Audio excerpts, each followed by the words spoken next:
undergo process. Yes, yes. Eh, si Via na pag ganun siya nung sabi, baka may kapangalan kami criminal record na pag ganun, ikaw ba yung may kapangalan? May mga friends ako na. Ah, talaga? Like, kunyari, pupunta abroad. Right. Siyempre, yun, maraming hassle. Kasi nga may kapangalan. And what about you, TJ? Any experiences sa ganyan? Wala naman.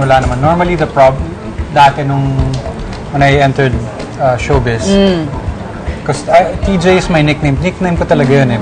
Pero that's what I use as a screen name as well.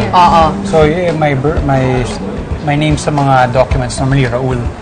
Raul Chindan. So when they give the checks, Ang laki ng TJ sa di ba there's a document that you need to sign sa bank lang na parang and or. Yes. So that you have your name and your and or alias, parang an alias. Yes, kasi mas nakilala. Like, sometimes siguro when you do like other shows, yung check mo nakalagay TJ Trinidad. So also known as, parang ganun. Dun siya. Okay, I see. How do we solve the misspelled name sa birth certificate? Okay. It's what you call an innocuous mistake or typo mistake or clerical mistake.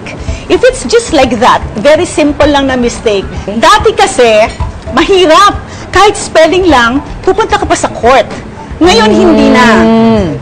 You just go to the local civil registrar of the place where you were born and then file a petition for correction of entry dun sa birth certificate mo. So, ang gagawin ngayon ng local civil registrar, meron silang mga requirements like, one, you have to put the merits of your petition. Why do you have to change? Siyempre, sasabihin mo, yun na yung ginagamit mo all your life. Pangalawa, the competence of the person filing the petition.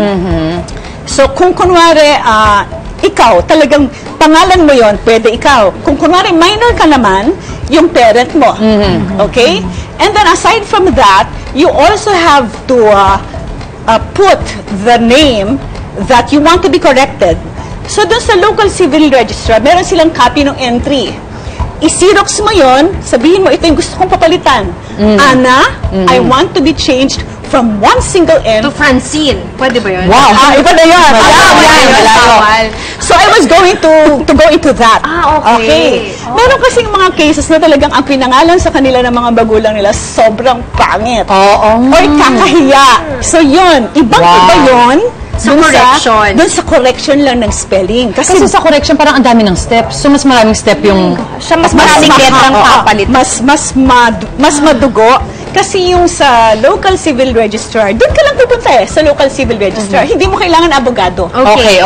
Ang ano lang doon is parang maglalagay lang sila ng notice na this person is trying to change his name or her name. Saan nakapost, attorney? Usually sa City Hall or sometimes naman pagka ni-require nila sa dyaryo, pwede rin yun. Parang siyang marriage ban. Correct. Like you have to put na, so these and these people are getting married. Correct. So, Ngayon, yung sinasabi mo na kahiya-hiya yung pangalan, tapos yung na-humiliate yung tao dahil doon sa pangalan niya, you should go to the courts na. File a petition for change of name. So, ibang-iba yun. Mas mahaba yung proseso. So, what are the valid reasons para mapapalitan yung pangalan mo? Yun nga, dahil napapahiya ka sa apelido mo. Yes. Or what if I don't want to be like a part of my family anymore? I want to change my... What, is that a valid reason? No. May mga nakastate na mga valid grounds for a court to change your name. I think one of the reasons is yun nga na you humiliate ka. Tapos meron kang kapangalan na world famous na criminal, parang ganon, or to avoid confusion.